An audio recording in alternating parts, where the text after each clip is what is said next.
What's up, YouTube? Out in the garage working on some small engines. This blower, this is a sthil BR400. It's an old one. I got this in a yard sale for like 40 bucks about a year ago.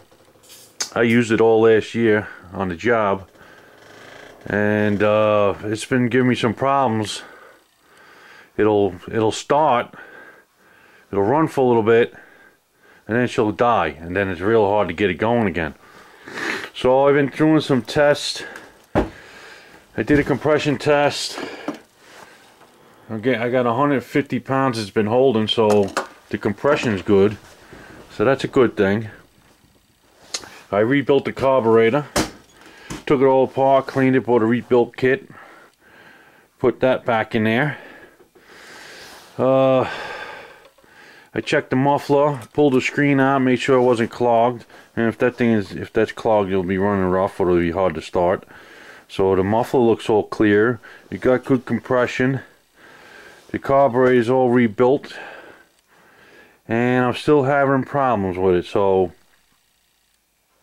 I'm thinking it might be the magneto, the coil. So I ordered one.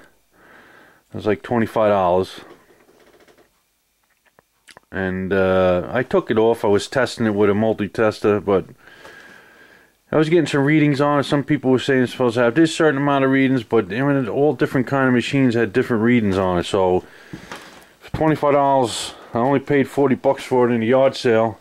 So I'll take the chance and put it on and see what happens. I mean, I did everything else on it, and I'll see what else it could be. I'm getting a spark. I did my test.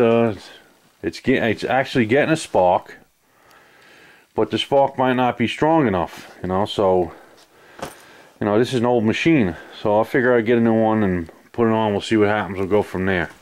So she's still holding at 150.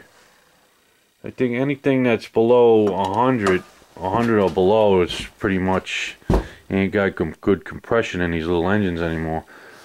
So we'll see. I'll be coming in the mail probably this week, maybe, hopefully, and I'll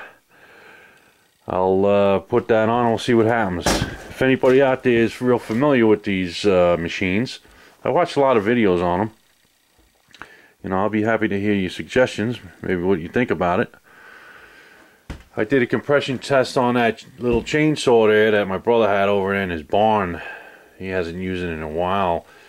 I rebuilt the carb on that one too, but I can't get it going. I did a compression test on that and it only goes up 60, so I'm thinking that chainsaw might be shot. I don't know how that could be because he hardly ever used it.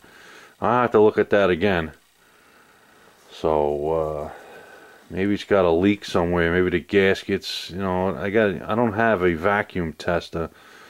I should probably purchase one of those and do a vacuum test on it. But anyway, I'll get them going. I'll keep tinkering around them. I like tinkering with these little engines. Alright, YouTube. Take it easy.